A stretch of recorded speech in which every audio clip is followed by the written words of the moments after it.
All right. Hello, everybody. My name is Justin Gilligan, and hopefully you're on this for the Multiple Sclerosis Wellness webinar.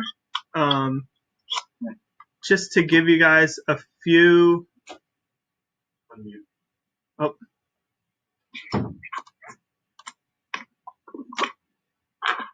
All right. It is 1 o'clock, and hopefully you guys are on here for the Multiple Sclerosis Wellness webinar. So we got a lot to cover, so I'm going to get started, and people will probably still be pouring in, but the first thing I just wanted to do is just some housekeeping. There is a chat box here, and Paul Chrome is one of our employees. He's kind of managing it. So if you guys have any questions during the presentation, feel free to type them into there, and he's going to kind of notify me when we get some questions and stuff. You can also just unmute yourself and ask questions if you have any too. So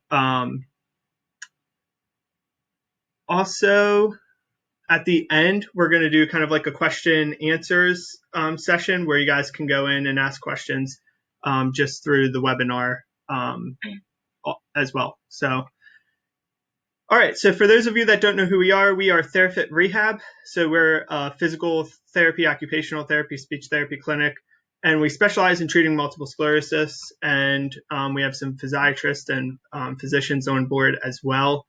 And we have 4 locations. So we have Westminster, Towson, Woodlawn, and Middletown, New Jersey are the 4 locations that we have open right now. And we have one closed that is in Baltimore City. So to give you a little bit of background. So who am I and why should you care? Again, I'm Justin Gilligan. I'm one of the owners of Therafit Rehab. And I've specialized in treating multiple sclerosis now for 9 years. So it's been a pretty interesting journey. We've helped about 2,000 people get back to doing things that they love to do. So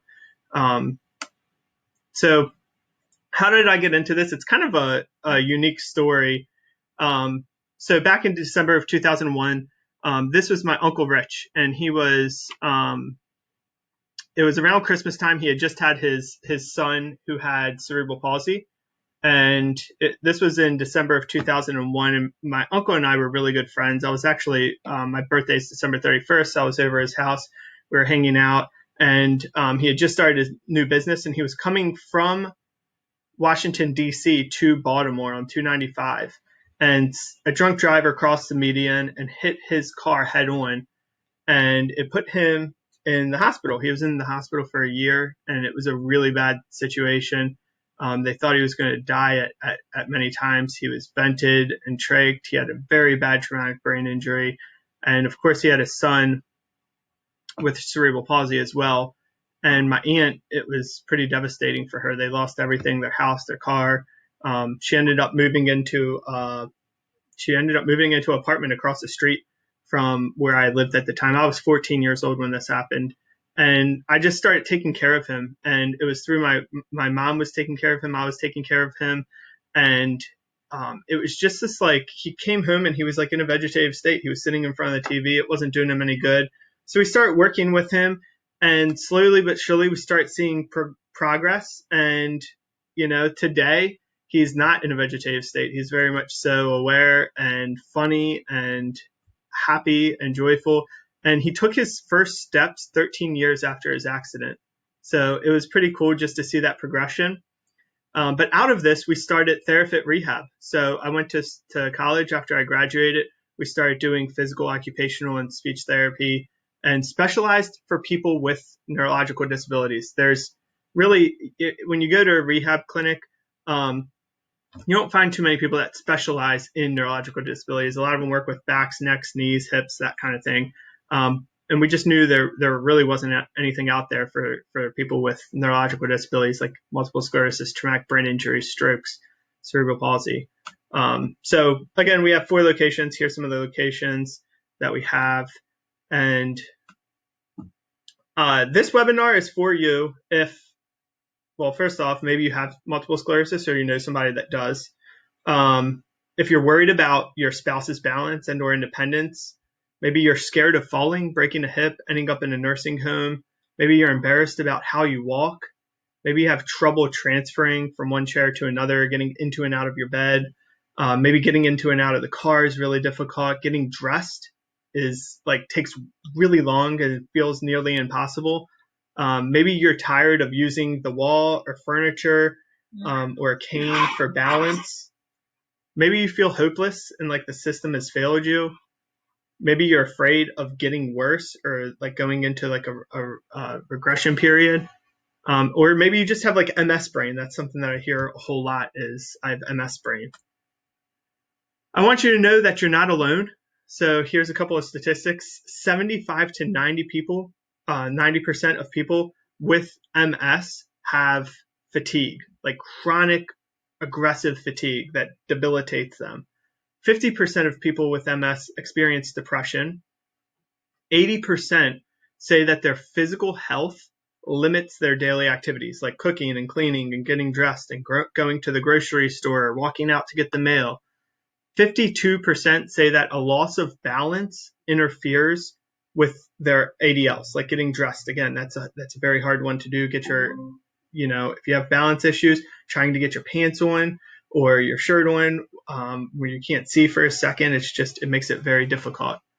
And I wanted to put just some general statistics about falls because this to me is one of the things typically when a doctor refers a patient to us, it's after a fall. And that's the last time I want to see somebody. Like I'd rather get somebody before they fall. So we're going to be talking a lot about falls, balance, strategies to help gain your balance before you fall, that kind of stuff today, just because, again, this is where I see the most referrals is sadly from falls. So we want to keep everybody from falling and keep everybody safe. But 1 out of 3 people age 65 or older will fall each year.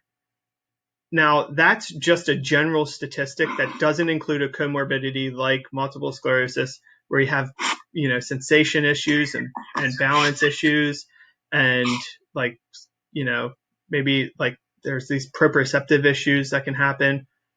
So if you have multiple sclerosis, you're probably a little bit more inclined to fall than other people, which is again why we want to teach you guys these balance strategies. So 1 out of 5 falls will result in serious injury. So if you just think about that, over the course of 2 years, you'll probably have 1 fall that results in a serious injury. It doesn't have to mean necessarily a broken bone, but just a really serious fall, a fall that debilitates you for days and days and days. And then 1 out of every 5 people with a hip fracture die within a year. And that's, again, this is 65 years and older. So the first thing we're going to be talking about today is spasticity. So if you guys haven't heard of spasticity, please enter it into the chat because I'd be really interested in that. But spasticity is something that happens. So like multiple sclerosis, it affects the brain, right? And there's spasticity is an abnormal muscle tightness due to prolonged muscle contraction. So it's the muscles getting into these synergy patterns where they're doing things that your brain's not telling them to because there's a inhibition between the brain and the muscle. So it's not necessarily that you can't tell the muscle to move. Like maybe someone that's been involved in a traumatic brain injury that has damage to their brain has trouble saying muscle move. This isn't that. This is the connection from the brain to the muscle has been inhibited. And spasticity is something that comes out of that. And it is the biggest thing that restricts controlled movement. So that's why we're talking about it. So these are some of the patterns that we see. So extensor patterns, like does anybody have their leg kick out straight? Like sometimes you'll just be sitting down and then all of a sudden that leg will just kick out straight. That's an extensor spasm. For some people, the leg picks up, like your knee all of a sudden or your hip will just pick up your knee. So that's a flexor spasm. So we have these 2 types of spasms in the lower legs. And then in the upper arms, we have like some stiffness in the hands. Biceps is usually another one where it's the stiffness is really tight to come in, but it's harder to extend your arm. So easy to pull your arm in, but very hard to open your arm up. Same with the hands. Sometimes it's easier to point, but hard to open your hands up all the way. So this is spasticity. That's the thing that limits the most movement. And that's the thing that we try to work on the most. It's controlling that movement. And I'll show you some strategies for that in a little bit. One of the biggest things that we see by far in our clinics, though, is attitude. By far, one of the biggest indicators of how someone will progress through therapy or through their disease is related to attitude. And there's studies that show this. So a positive attitude of both the therapist and the patient have a direct impact on the progression of the disease. So one study, it was a 7-year study, correlated negative attitudes towards aging. So like this was specific to MS. So it was people that have MS that they did a 7-year study on. And for those that had a negative attitude towards aging, towards getting older and being maybe afraid of getting older and what they might look like in a few years, these people had long-term consequences related to their outcomes and quality of life in the future. So it was the same kind of general diagnoses that they were looking at, but the people that just had negative attitudes tended to be a little bit more impacted 7 years down the road than the people that had positive attitudes. And this negative kind of attitude, it was related to fatalism, helplessness, and hopelessness were kind of like the three general things or consistent things that we saw. So, and this is versus a fighting spirit. Someone that has just a fighting spirit that's like, and I hashtag the MS warrior down here. Because that's what it is, right? You're a warrior. You're not succumbing. You're not giving up. You're the fighter. You're the person that's going to get in and do the work that's needed and keep up and maintain. And that's kind of like what this was. So the other thing I want to talk about is the reticular activating system. So this is like the subconscious of our brain. And there's a place in the motor planning part of your brain that's like your subconscious. It's like the part that like in your head, how you can talk to yourself. That was this reticular activating system. And this is the part of our brain that like when we speak to it, it can I'm going to relate this to my son. My son's learning how to ride a bike. It's this little guy up here. And he gets frustrated and he says, I can't do this. And he'll drop the bike down. And it sounds silly, but I tell him, no, you can't. You don't say you can't do this. You're just learning. You're learning how to do it. Because when you say you can't do it, then guess what your brain says? I can't do it. But when your brain says, I'm learning how to do it, then you start trying to figure out how to do it. So it's these little things, how you speak to yourself, that matter. And for people that come in with negative attitudes, I'll never be able to do this. I'll never be able to stand up from my wheelchair or whatever it is. They have a lot harder time learning how to do something, even when I know it's possible. I'm like, no, I see your strength. I see it. Everything's there. You can do it. They have a harder time doing it just because of how they're speaking to themselves. So that's a huge indicator here. So the next thing is stretching. So everybody kind of always asks, what are the stretches I can do? What are the stretches I should be doing? So stretching is great, and it doesn't cure spasticity. So that tightness in your biceps or your legs, it's not going to cure it. But when we target stretches to specific things, so not just stretching to stretch, like you don't want to just do a bunch of random stretches like Lily and Paris here. You really want controlled stretches for task-specific things.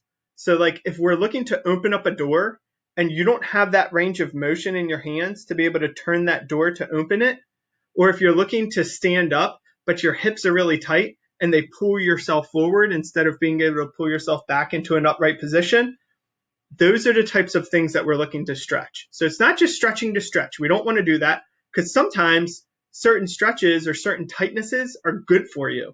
Like sometimes we'll see a tight muscle and we're like, yeah, we're not going to stretch that. We're going to keep that a little bit tight because it helps you to open up the jar. Maybe you have a tight bicep and it's going to help open up that jar. And maybe if we stretch it out too much, you're going to lose strength in that muscle. So it's not just stretching to stretch, but you want to look at the specific task that you want to do and then stretch to be able to get the range of motion that you need to do that task. And the range of motion is basically like you should have a certain amount of range of motion in your shoulder. Your shoulder should be able to do certain movements. A tight muscle might keep it from being able to do exactly what you want it to do. So then maybe we would stretch it so that then you can lift up all the way. So that's that range of motion component. All muscles should have a certain range of motion, but tight muscles or muscle that needs stretched might limit how much range of motion you have. So there's another concept called learned non-use. And have you guys heard, like, if you don't use it, you'll lose it? Yeah, a lot of people have heard that. There's another saying, though, is use it and improve it. So this was actually a study that was done by University of Pittsburgh, I think.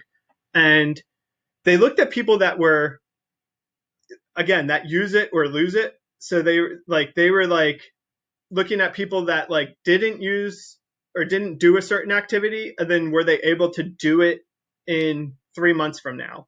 And then they looked at another one that was like, okay, can you do it right now? No. If you practice it every day, are you able to do it 3 months from now? And they saw a correlation between the people that were practicing the activity and the people that weren't. There was this wide divide of people that were able to do or perform the task that the other people weren't. And this kind of goes into this concept of neuroplasticity.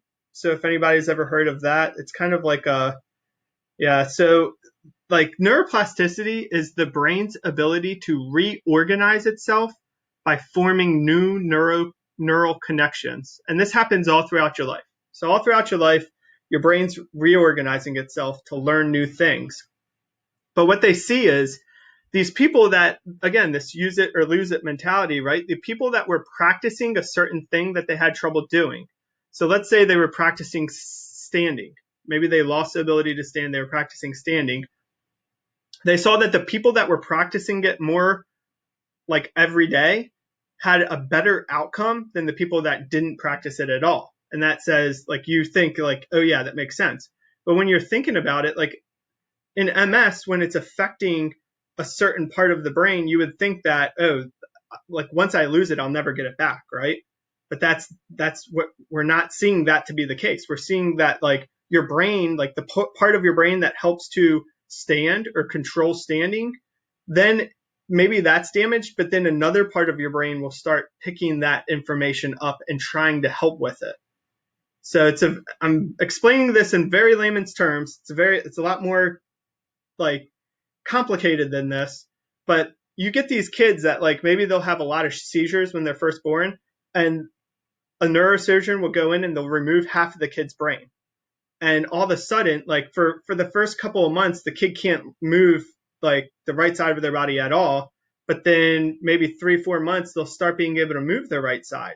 It's because now the right side of their brain is picking up that movement that the left side of the brain is no longer there to perform. So it's like the brain compensates and starts working together to figure out these movements. But think about how much a kid's moving. Think about how much a kid's trying to do. Their brain's growing. They're doing a lot. They're learning a lot. So it's no surprise that kids have an easier time of reorganizing this than adults do. But this is what we're talking about today, is this task-specific way of learning something new. So when you're learning something new, or learning something again, rather, you have 3 different components to learning. So you have this cognitive stage. So again, we'll relate this to riding a bike. So we looked at my son riding a bike. This is my daughter riding a bike now. So with COVID, we've been riding bikes and learning how to ride bikes. Like that's all my kids have wanted to do. So we've gotten out and rode a lot of bikes lately. So in the first stage of learning, you have a cognitive stage. Now this is a stage that like you just have to think about it all the time. So go back to when you're first learning how to ride a bike. Like you can't not think about riding a bike. You have to think about your balance and pedaling the pedals and steering. And it's just a lot to organize and process, right? Your arms are working, your legs are working. You're having to balance yourself on a bike that's unsteady. So it's like this cognitive stage where your mind's just working a whole lot. So what that looks like in our setting is maybe we're working on walking, and maybe your balance is off, and we're standing up and we're reteaching you how to gain control of your balance. So and all you think about is your balance. So that's that cognitive stage. You're just thinking, oh, I need to keep my balance. I need to keep my balance. I need to keep my balance. Then you have the associative stage. So this is less thinking, but you're starting to develop control. So this is my daughter now in this picture.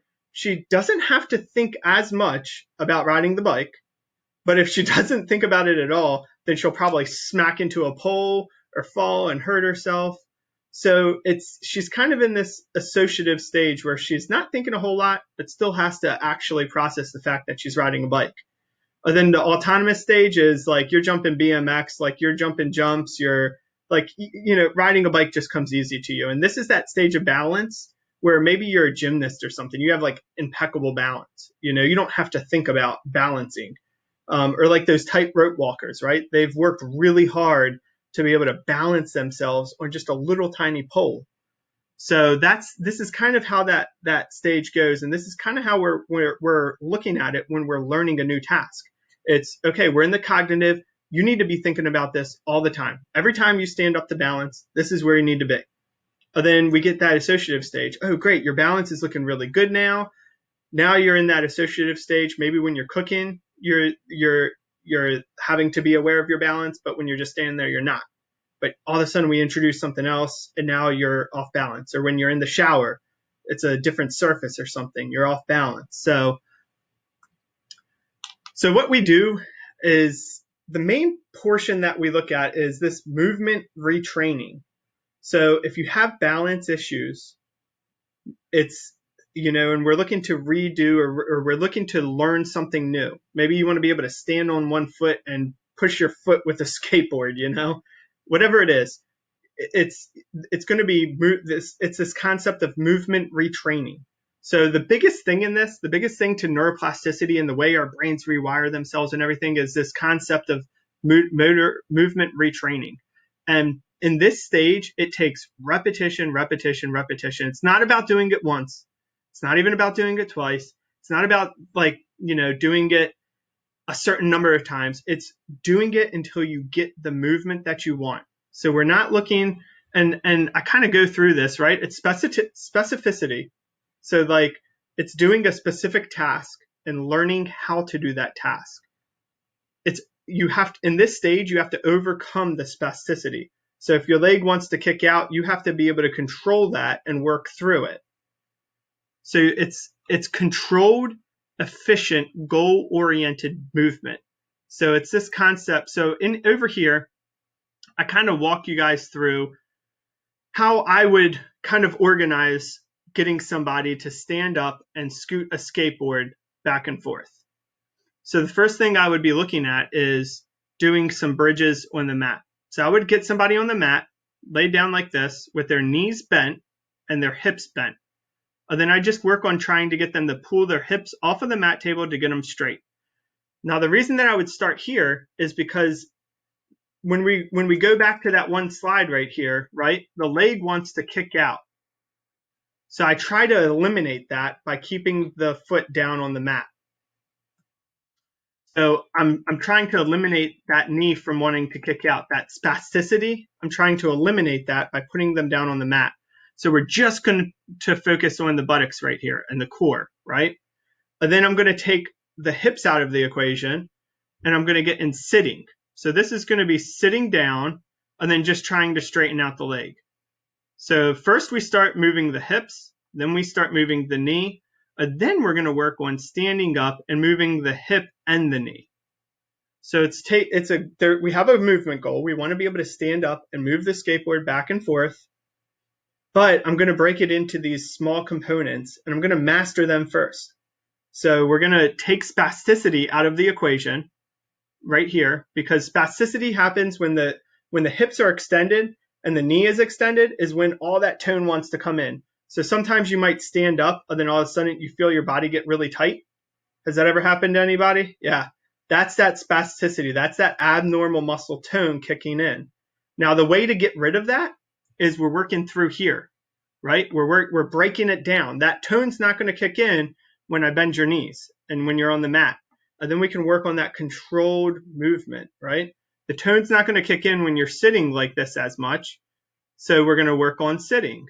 And then we're going to work on putting both of those things together to do standing, bending the hip and bending the knee. And this is where, but again, it takes repetition, repetition, repetition. So if you've ever had like a backslide or a regression, and then all of a sudden this tone is just tight, your whole body just feels really tight, and then over a few weeks it starts to dissipate. It's this idea of that spasticity kicking in. It inhibits all that movement. All this tone comes in, and you go into like these tight patterns, right?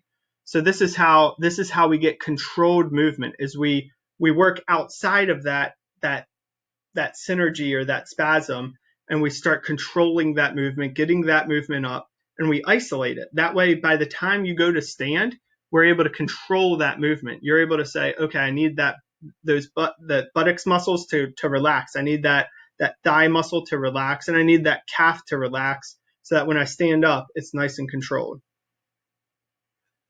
So this is like, and again, everybody's always like, what are the exercises I can do? And I'd love to be able to just sit here and be like, hey, you need to be doing like these 5 exercises to walk the way you want to walk. But the thing is, everybody's spasticity is different. Everybody's progress and prognosis is different. So the exercises I might give you are going to be different from somebody else. But the one thing I will say about exercises is don't just exercise to exercise. You want to, if you're going to spend time working on something, you want it to be something that's task specific, right? If you have trouble walking to and from your mailbox, and that's a hard walk for you, or around the grocery store, then you want to try to start working task specific. So what are the things that are going to help with walking around the grocery store? It's not going to be lifting tons of weights. It's going to be doing a lot of reps, right? Doing something that really gets that muscle working over a long period of time, not a short period of time. But let's say you have trouble standing up. Then you need a lot of strength in that muscle. Well, we're going to want to be working on something to build muscle in that, or to build strength, right?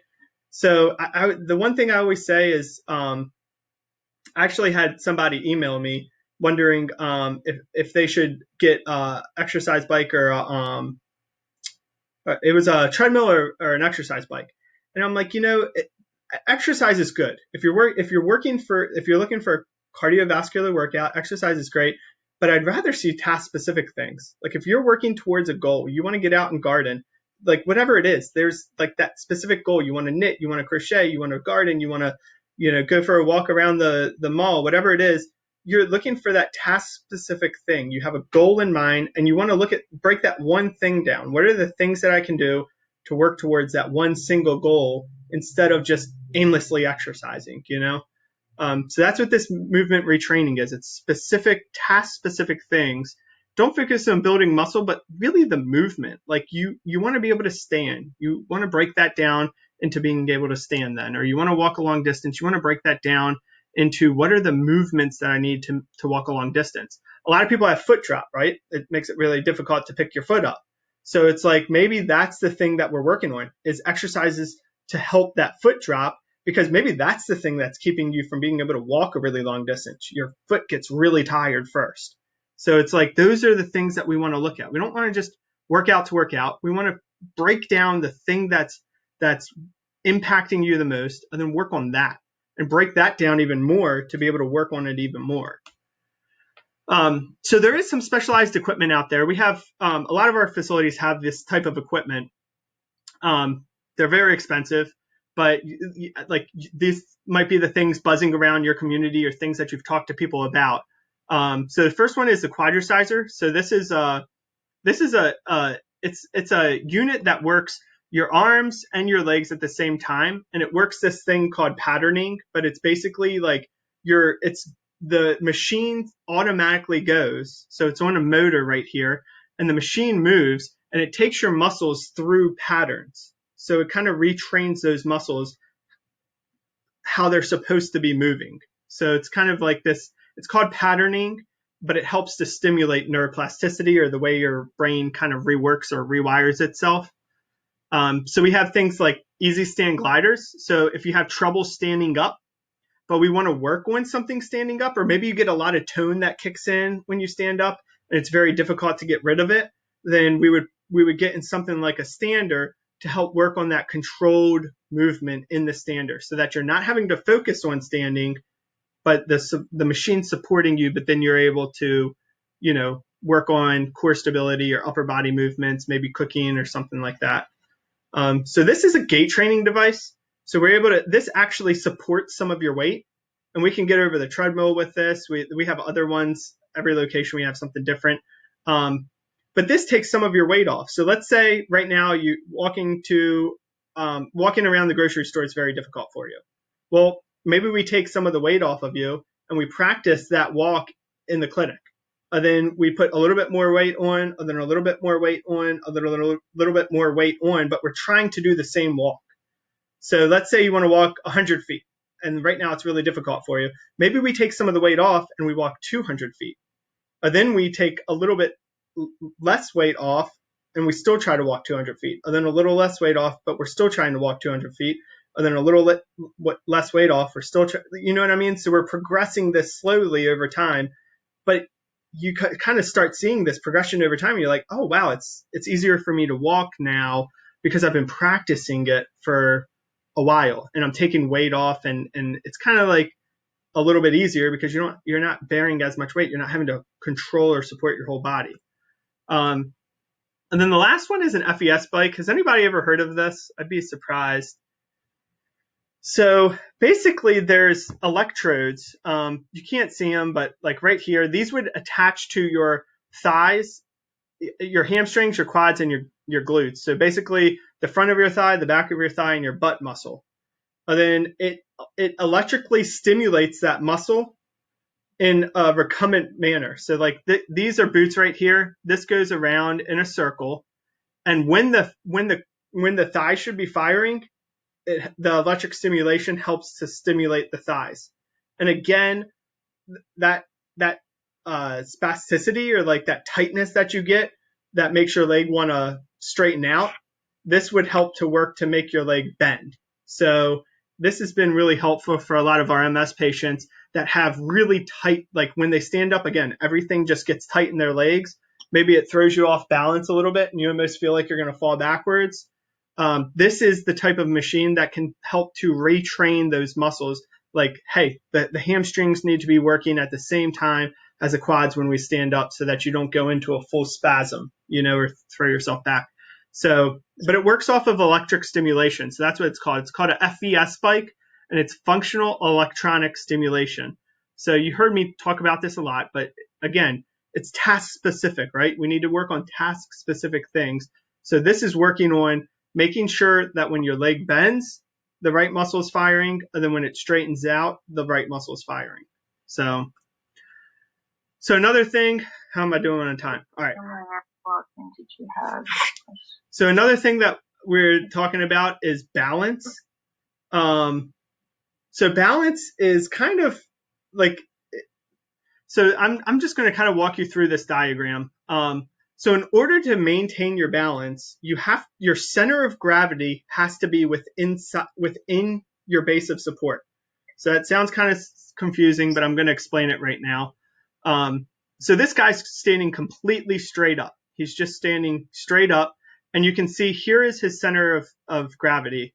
It's right in between his right foot and his left foot. So right now he's perfectly balanced, right? He doesn't have any issues. Now you see this person who's leaning back, and you see here's the base of support. So now all of his weight is on his heels, and now he's going to have to do something in order to catch himself, right? So like if he keeps on going, if he keeps on leaning back, he's going to fall.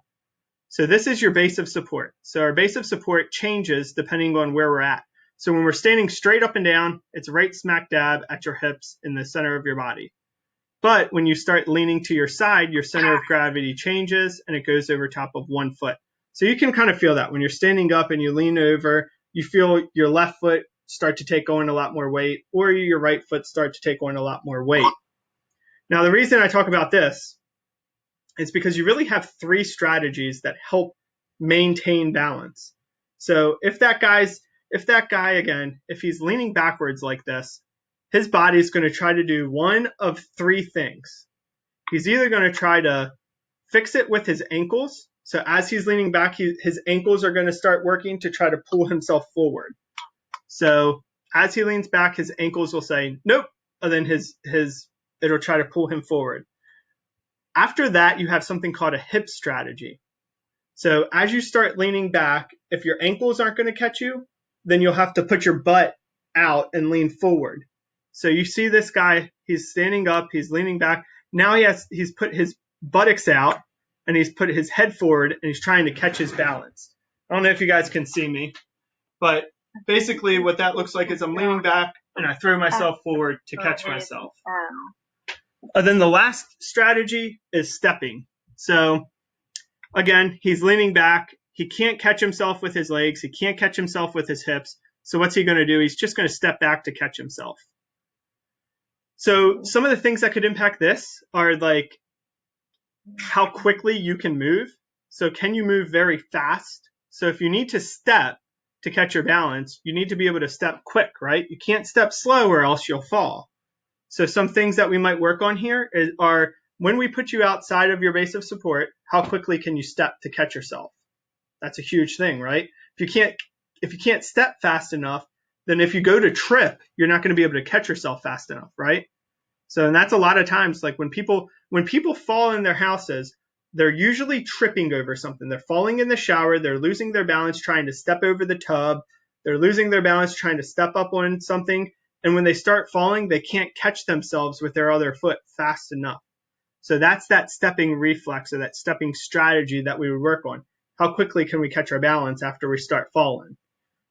So if it's in the hips, what I would work on is I'd have you standing straight. Maybe your stepping strategy is really good. When you start falling, you can step and catch yourself.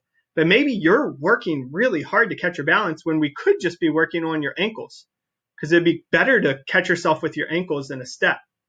So then we would be working on that ankle strategy, or maybe the hip strategy. Maybe we got to really work on how you move your hips to catch your balance, right? And then here I have some sitting balance too, right? So the same thing's going to happen in sitting. You see this guy, he's losing his balance to the side, and what's he doing? He's trying to lean back over to catch his balance or get his balance back over. And if he can't catch his balance, what's he going to do? He's going to put his arm down and catch himself. So it's the same thing for sitting. You need to be able to right yourself. If you can't right yourself and pull yourself back over, then you're going to need to use something. You're going to need to use your hand or catch yourself. So again, I put so much content in here, but I really wanted to teach you guys a lot because I love, this is quite literally one of my favorite things to do. I love teaching people. So is everybody still okay? Everybody's okay on time? We only have a couple more slides, but all right. So the average person walks 5,000 steps per day, and that's just in America. Australians walk 18,000 steps per day on average. Isn't that crazy? Like Americans, I guess we're just lazier than everybody else. But if the average person walks 5,000 steps a day, and maybe you have multiple sclerosis, it's harder for you to walk 5,000 steps a day. But we still need to challenge our bodies to get that movement, because if we're not burning the calories that we need. We might put on more weight, we might get heavier, and then that's going to make our activities of daily living harder, right? When you're gaining weight, it's harder to stand up, it's harder to walk. So if we don't have the 5,000 steps per day that we can walk, then what can we be doing in order to get that, in order to make up for it, right? So everybody with MS should have an exercise program. And if you've ever been told not to exercise, I really question why you were told that, because all the latest studies ever since 1994, where the pivotal study came out, which is on the right here, MS has been they've long debunked that myth of people with MS shouldn't exercise. Now, what you have to watch out for is, does anybody have heat intolerance? Anybody really impacted by heat? Yeah. So you might not. So some people aren't. Like I've met a lot of people that we take to our pool, which is 95 degrees, and it doesn't bother them at all. They're like, yeah, heat's never bothered me. But then I have some other patients that are like, no, don't. I walk from the car to the house and I'm like done. I'm fully exhausted. I'm fatigued. So and that can happen during exercise too, right? If you're exercising too vigorously or too hard, you can get that same thing where your body gets overworked. It gets overheated. So it's about controlling that. So instead of working out for 30 minutes or an hour, maybe you're doing a morning, a midday, and a nighttime routine, right? Not to the point where you need a shower afterwards. It's not like you're going to the gym and vigorously working out, but maybe you're doing some leg exercises in the morning. And then in the afternoon, you're going to get your cardio in. And then at nighttime, you're going to do something for your arms. And it's like this controlled exercise throughout the whole day might be what you need. Whereas like somebody else with MS, they might be like, just do it all at once. I'll go to the gym in the morning. I'll go home after that, and I'll be fine for the rest of the day. But I urge you, you should definitely be on an exercise program. If someone hasn't made one for you, it's a very quick thing. We accept most insurance companies. You can come in for literally one eval. We'll set you up with a home exercise program. But if you aren't on one, you should really be on one. And you need to follow your body. Like, you know your body. I always tell our MS patients that you guys know your body much more than I do. I'm going to push you because that's just my mentality. Like, I want to get the most out of this session. If you're coming in here 2 times a week, 3 times a week, like, I want to get everything I can out of it. So I'm going to push you. But not everybody can be pushed at the same pace, right? You need to be, at the end of the day, if someone comes back to me and they're like, that was too much, I'm like, okay, you know your body far more than I do. We'll not go to that threshold again. But, again, you know your body more than the therapist, more than the doctors. You need to kind of trust that instinct, right? But this program, or this study showed, this is a fancy graph that they had, so I pulled this, but really this was on just exercise in general. Again, it was published in 1994 by Pittenjob, I think her name was. But anyways, this just showed like in people that actually followed a rehab program. So this was, again, exercises. Of 100 people, 70% or 71% of the people that were in this program, again, it was out of 100 people, so it was 71 people, 71%, benefited or showed improvement through a regular exercise program or regular rehab program.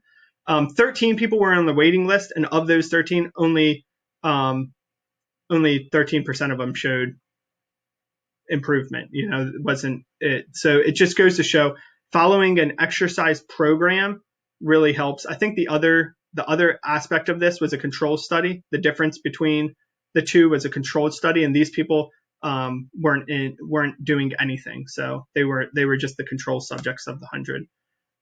Then the last thing that I'm going to cover here is brain foods. So, like, this is really remarkable, but the food we consume on a daily basis has the ability to affect every single cell in our body. So, like, garbage in, garbage out. Have you ever heard that? Like, 100% true. The food that you eat has the ability to impact your mood, your brain health, your ability to focus, your energy, your memory, your sleep, your immune system, allergies, stress response, weight, digestive health, and everything in between. So I'm not a food expert, but we do have something that we offer through our program called BrainSpan. It's a connection, it's a partnership that we have. And basically what they do is they take a blood sample, and then you take a cognition test, and it compares your blood sample with the cognition test to then recommend the foods that would best enhance your brain's pH. So it kind of puts your brain in the optimal pH to be able to perform at its best ability. And it's just this program. It's like you literally just send in a blood sample, take a quick test. And it was a neurologist that founded this program, and he set you up with a whole kind of dietary. So if you can't, like, so for instance, if you don't love fish, right, then you're probably not going to be getting a lot of omega-3s. So then he recommends some supportive vitamins that you can take instead. But first and foremost, he tries to fill it in through the foods that you eat. So restorative foods are going to be things like fatty fish foods. So like these are going to be like your salmon, your merkel, your herrings, your avocados, beets, berries, coconut oil, dark green leafy greens, Evo, like extra virgin olive oil, grass-fed meat, poultry, wild, again, seafood, veggies, green tea, fermented foods. It's going to be these like really heavy fat omega-3 foods, natural foods, more of a natural food process is kind of what he's recommending. But again, if you want some information on that, just email me back on the link that we sent you, and I can send you their information. We don't get like a percentage of their like we're not affiliates of them or anything. I just loved his program so much that I recommend it to everybody because it's such a good program. So like we don't get a cut or anything of it, but it's been the best program that I've seen in terms of like really setting you up with a good meal plan to optimize your brain and its function. So when do I recommend you seek a professional for help? If you've fallen in the last year, that is a huge thing. If you're falling right now, I highly recommend you see a professional. Again, going back to that thing where it's like the fall is 1 in 3 people will have a serious injury with a fall. Or will have a fall within the next year, and 1 out of every 5 of those falls result in a serious injury. If you're falling, that's a huge issue. Don't wait. Again, I always see people on the opposite end of this. Like people come back to our clinic, people see us after they've fallen, and that's just I hate rehabilitating someone from a fall. I really do. Not to say that I won't, but I'd much rather see you before a fall than after a fall. It's really devastating. So if you're falling, again, just go see a professional. If you have a goal for yourself that you want to do, cooking, dressing, hobbies, transfers, like walking, or waking, I guess, just waking up in the morning. If you're really willing to work hard to reach your goals, again, the people that do really good in our program are people that are willing to work hard to reach the goals. They're not like, they don't have a bad attitude. They're like, yeah, come on, let's get at this. Let's go. Let's do it. Again, that fighting spirit, right? If you're caring for someone that's had, well, that says stroke. If you're caring for someone that has multiple sclerosis, and maybe you just need more help, we work with a lot of caregivers actually. And just like, you know, uh, having MS is difficult, and being a caregiver is difficult. It's hard for couples, it's hard for parents and daughters.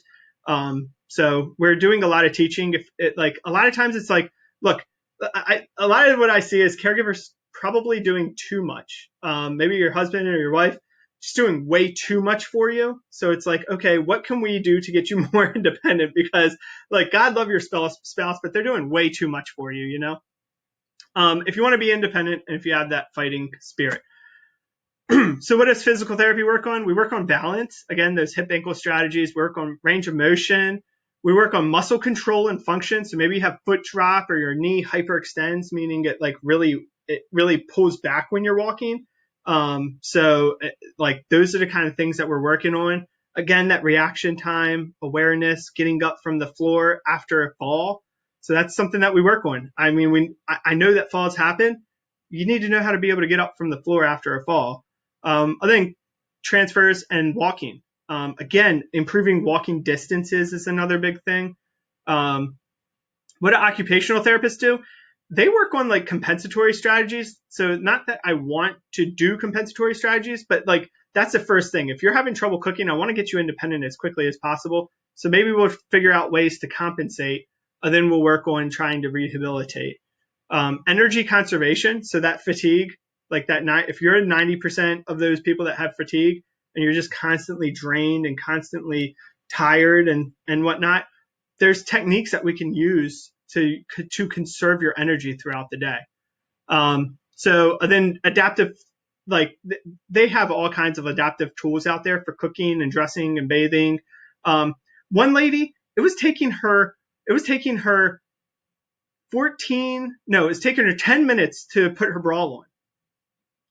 And we got it down to 4 minutes. And that's like 6 minutes of time saved throughout the day, which over the course of a year, I mean, that's got to be like days of her life that she spent like putting her bra on. And I'm like, it's just remarkable what these occupational therapists are able to do.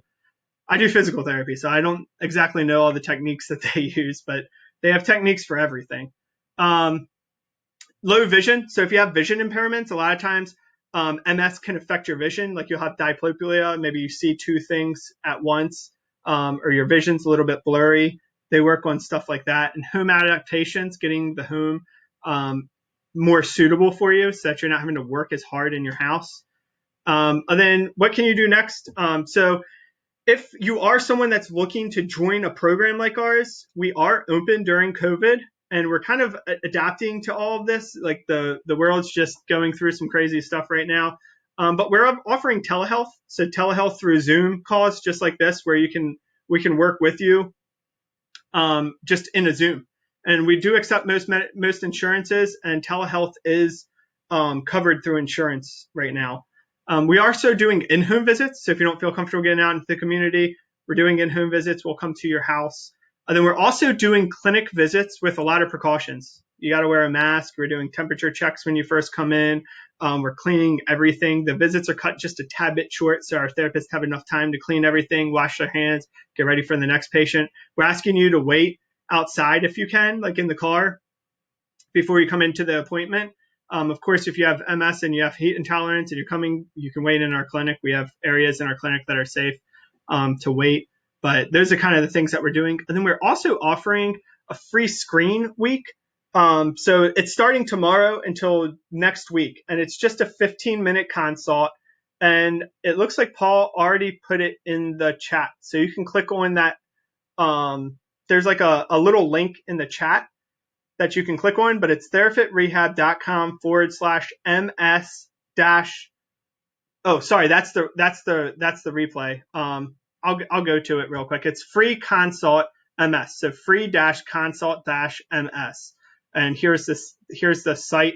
All you have to do is put in your first name, last name, phone number, email, the location nearest you, how you would like to be contacted. Make sure you check that box so that we know you're not a robot.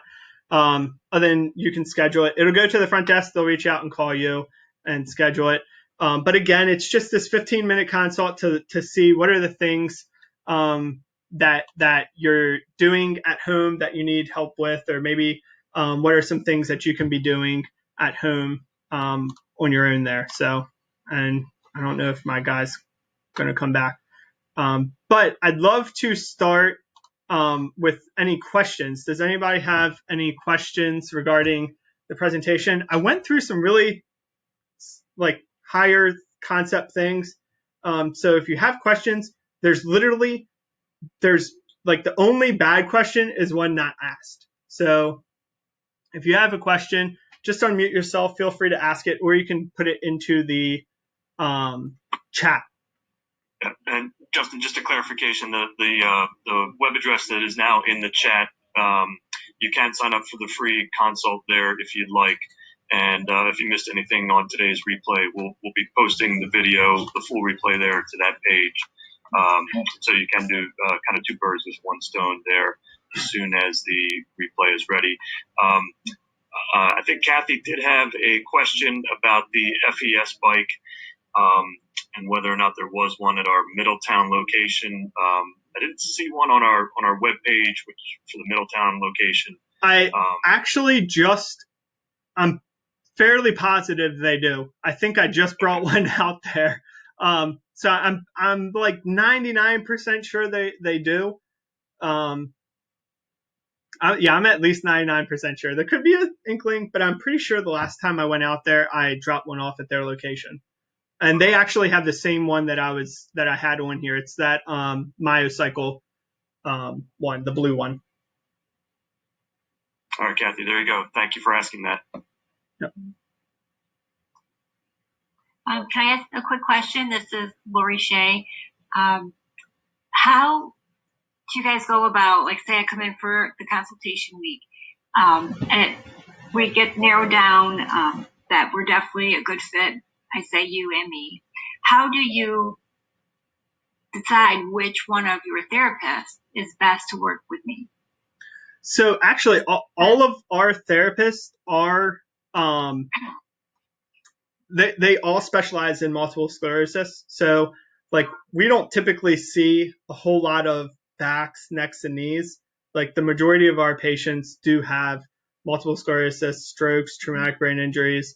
But all of them are, like, I would say multiple sclerosis is probably 45-50% of our caseload. Like it's by far what we see the most of in our clinics. And I'm sorry to interrupt. And you would say most everyone has, say, degrees in PT and Obviously, you just pointed out experience with MS, so that's a good thing. Yeah. So all of our therapists right now are actually going through MS certifications, just to get like the certifications. But it's like through, I think it's the MS Society. They have like a certification program. Okay. So they're even all going through that right now. But that's most. I think every one of our locations is doing that at this point. So I would say most everybody at our locations are going to be well versed in multiple sclerosis. There's going to be some disabilities that like maybe someone has a specialty towards, but like everybody at our locations like treats multiple sclerosis on the regular. So that's for that, and they're all very good with like balance and walking, but like the differences would be like, because we do PT, OT, and speech. And one thing that people really don't think about when it comes to speech is like we actually have a lot of people that have MS opt into speech, and it's not because of your ability to speak, right? It's because of that MS brain, and they work a lot with cognition, memory, like cognition planning, and things to do to like enhance or increase how quickly you're thinking.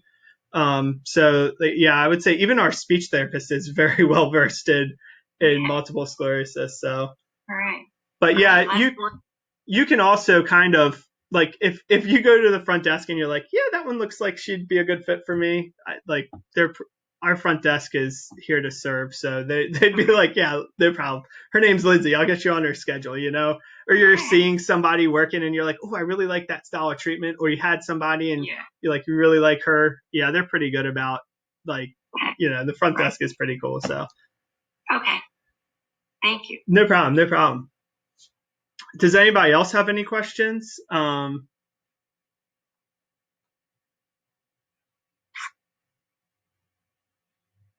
Yeah, I sent a question over to you about opening up a facility in PA.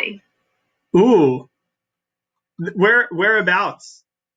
I am right over the line, like just outside of Lineborough. There is nobody in my area except for you guys that treat MS and do what I need to do. I've been going to therapy for probably 10 plus years, and it's always the same thing. 3 or 4 weeks into it, and they're like, okay, well, here's a home plan. Go home and do it. Have you ever heard of so Medicare has something called maintenance therapy, and a lot of this other insurance companies are now catching on to it. So like even Blue Cross has something called habilitative therapy. So you have rehabilitative therapy, maybe you've fallen, you need to get back to where you were. Then they have something called habilitative therapy as well. So we utilize Medicare's maintenance therapy. Some of our patients we've been treating them for years on Medicare's maintenance therapy. And, maybe they need stints where it's like a lot more aggressive than others. Like if you have a regression or something, you really need like to get back to that point. Maybe we're like picking it up. But like some of our patients, like we've been seeing for years, 2 times a week. And it's just because what we do in the clinic, they can't duplicate at home, right? Like we have some patients that are maybe in the wheelchair primarily, and we're working on standing and walking with them. And it's like they don't have anybody to do that with them at home. And if they don't come to us, then they're going to lose it. So what it is it's as long as it's skilled and medically necessary, like we don't ever discharge because you hit a plateau. Like, I don't know if you've ever heard that. Oh, you hit a plateau, we're going to discharge. See, that's just it. It's like they're looking for that, like, oh, Johnny broke his leg, playing football, and so we're going to get him in and get him out. And MS isn't the same way. You're talking a long-term, therapy, and they're not that type of therapy. And of course, because of the MS, I'm on Medicaid in PA, and the insurance, which I've been trying for like 2 years to get it to go to you guys, but because you're over the line, they're like, nope, can't do that. Yeah. Just respond back to me via email to the link that you got, the link that we sent to this this webinar, and I'll have my billing specialist, reach out to your insurance company and just blast them with a few emails to let them know what's going on. And they might, we've had it before that our Westminster location might be close enough to be considered as a necessary expenditure for you. Yeah. So because I was listening to you when you were talking about the spasticity, and I'm thinking, oh my gosh, I feel like sometimes I try to bend my leg and it's like trying to take a 2x4 and get it to like bend in half. That's what it feels like most of the time. And it's just like so frustrating. And like I said, nobody up here or around here wants to deal with that type of. I always compare it to like if you're going, like you can be a doctor, right? And then you can go into specialties and you can specialize in this, that, or the other, like neurology or whatever. And like the difference is when you're like with our clinic, like we'll treat backs, necks. Again, we'll see those patients, but by no means like are we a specialty clinic? Like we don't have like manual techniques and skills. Like when we go to continuing ed, we're going for spasticity management. We're going for motor relearning and like AFOs and assisted devices. We're not going for Graston and manual therapy and like trigger points and stuff like that. So like we're competent in school. And again, like, and it's no, like those people, like people in other clinics, like that's what they're seeing, So of course they're going to go get those kind of CEUs or continuing ed. They're going to go for Graston and stuff. But for us, it's like, again, we see like 65% of our caseload is adult neuro, 25% is pediatric, and then like 15% or 10% is like backs, hips, necks, knees. And again, that's like, we do that just to keep our skills up because I don't want to lose the ability to like treat that neck or that hip or knee, So and it's no offense to those therapists. Everybody needs those therapists as well, but you got to have ones that do it's just other a specialty. Things too. Yeah. Yep. And it seems like, I guess when they go through school to go to be a physical therapist, everybody leans towards the other direction, and there's very few that come in for neuro. Neuro is not the most glamorous of. Everybody wants to be in sports meds and like work with the Ravens and like high school athletes and stuff. Yeah, they're not going into school thinking, I want to work with the neuro population, But then outpatient neuro is just so much further removed. You have things like Kernan's and Kennedy Krieger and JFK, Kessler, like all these different things, but they're all hospital based. So like you need to go all the way to the city to go to them, or they're so far away. So this is kind of like our model is bringing like neuro care to outside of the like big hospitals and stuff, because it is. It's just, I mean, again, going back to my uncle, like it was the same thing for him. We're going to a clinic where like the guy just treated like 5 people and worked on their backs, necks, hips, and knees, and then he's trying to get my uncle up into standing, and I'm like, oh no, this is how you do it, like he's not going to stand like that. You got to do it this, and I'm thinking like this guy doesn't know what he needs to know to be able to rehabilitate my uncle, And again, it's not his fault. It's just he didn't specialize in it, but the clinic wasn't just a good fit for him, I'll send my grandma there all day with a headache, Well, I had come to you guys had MS there, like I guess it was like 2 or 3 You look years so familiar. Ago. I was trying to put a name to it. Yeah. And I came to I even sent you a message on Facebook asking about like the insurance. Yeah, you looked so familiar. I could see you on this screen right here, and I was like, how do I know her? She looks so familiar. I've been trying for several years. Like I said, email me, because if we have a billing manager, our billing manager is just out of this world. She's amazing. She might be able to pull some strings and get you in. So, and then also, I know Medicare is hard as heck to get. I don't know if any of you guys are fighting for Medicare, especially right now. But if you're not working, and I would definitely go see a lawyer regarding getting on Medicare because it might be something that you can do to get to us even sooner. So Yeah, because if not, I guess I'll just rob a bank and then just pay out of pocket. So when you see me on the 11 o'clock news, yeah, I'll be like, this is what happened. But maybe you'll be in a Maryland. Maybe you'll be in a Maryland prison, and we could just go treat you there. Right? I did it so I could walk again. Oh and then gosh. maybe people will feel sorry for me. Well, email me. We'll work on our end too, because maybe if we're hitting it from both ends, they'll consider. Like I said, we've had many consider it before, so we're considered a specialty. So yeah. If not, I'll just crawl to the Lineborough Fire Department. You just meet me there. All right, that sounds good. We always go there in the winter time, or in the fall, right, for the Halloween. Yep. Yeah. Does anybody else have any questions? Sorry. No, that's great. I love it. This is great. And actually, I'm sure what you were talking about is very relevant to everybody else with their with spasticity. So. Yeah. I guess nobody else is here. No other questions. All right. Well, Kathy, definitely email me back. And then I'll work with our billing department. And a lot of times, like I said, if we do enough emailing and like sometimes, like she's even written letters to governors and stuff, which I don't know how far it'll go at this time just because of everything going on. But like she's literally written letters to governors before trying to get people in. So yeah, and we are looking to open a location, and I'm kind of looking over towards Hanover for a location. So it sounds like it'd be pretty close to you guys. So yeah, that'd be awesome. Yeah. And see, I know you're talking about going into a different state, but then you guys went to New Jersey, and so I was like, well, New Jersey, you need to come this way. Yeah, I think that'll be the next state we go into, to tell you the truth.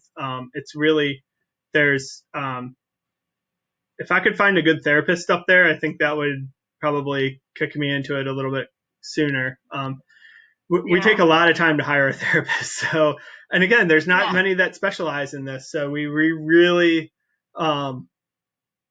we take a lot of time to hire a therapist.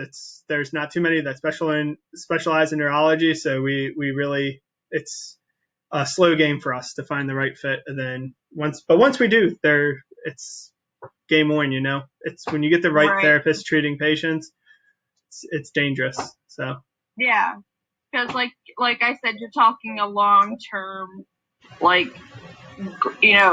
thing. This isn't like a 3-week, and you look at the progress and you think, oh, well, they plateaued or they blah, blah, blah, and then they're out the door. So yep. I'm sure that plateau is one of actually in our training, we have like a training platform that we use for all of our new therapists. And they have to sit through a ton of videos of me speaking, kind of just like this, right? Just recording myself speaking. And that's like one of the things that I talk about is like, we don't talk about plateaus in this clinic. Like I don't ever want you to say someone hit a plateau, because you're, at that point, you're putting a cap on how much they can do after that. Like if you're saying, hey, you hit a plateau that's as good as you'll ever get. And I don't ever believe that. If we can't help you, like we're sending you somewhere else. We're trying to do something else, because I don't ever there will never be a day that I try to stop learning, because I believe that like everybody has the ability to, again, neuroplasticity, right? Our brains are constantly changing. They're constantly working. They constantly have the ability to learn more and process more and do more. So like when you cap yourself out and you just say, oh, you hit a plateau, it's like the person just automatically assumes that, oh, someone told me this is as good as I'll ever get. And that's just not the case. Another thing that happens is, and it, like maybe this has happened to some of you guys, but like a lot of times it might not even be the disease that's like keeping you down, or like you might see a decline, but it might not be the disease, right? Like again, 5,000 steps per day. Like the normal person's fairly active, even an older individual's fairly active. Like you might just be losing muscle mass. It might not have anything to do with the disease. It just might be because now you're a little bit less mobile than you were before. You're not walking as much. You're not lifting the milk jug in and out of the fridge. You're not carrying dog food in and out of the house. You're not lugging kids around. you're just like not as active as you once were. So like sometimes it's just the sheer fact that like you just, it might not even be the disease. And then we'll see this huge comeback and it's like, whew, I didn't even realize that was possible. And it's because like, yeah, it really wasn't the disease. It was just like you haven't done a lot over the last few years. You're getting less mobile. You're getting less like, independent, and you're just kind of going down this slope. So a lot of times we're trying to rate like, is this the disease or is this really just like, you haven't been that active and mobile in the last few months, So Right. a lot of times we'll see that initial like really nice leap in gains, and we're like, okay, this is where like more or less your baseline is, and now we can really try to work through that and gain more again coordinated movement. Like that's the part that blows my mind is when we can focus on something. When I have a patient with me and for like 3 weeks we've just really hounded in like this idea of like balance, coordination with your eyes shut, keeping everything up, and it's just like that's that like awesome kind of thing, just seeing somebody regain that, it's awesome to see. So but again, it's that repetition. It's just, I'll beat that to a dead horse. It just takes time. So all right, guys. Well, I will go ahead. Like I said, feel free to email me, ask me any other questions. And yeah, guys, don't forget about the free consult here. It's also in the chat, free-consult-ms. And yeah, don't forget to like us on Facebook too, because you'll be able to see a lot of stuff that we're doing in the future. So, all right, guys. If there's not any more questions, I will see everybody later. Thank you, everybody. Thanks. Thank you. Thank you, guys.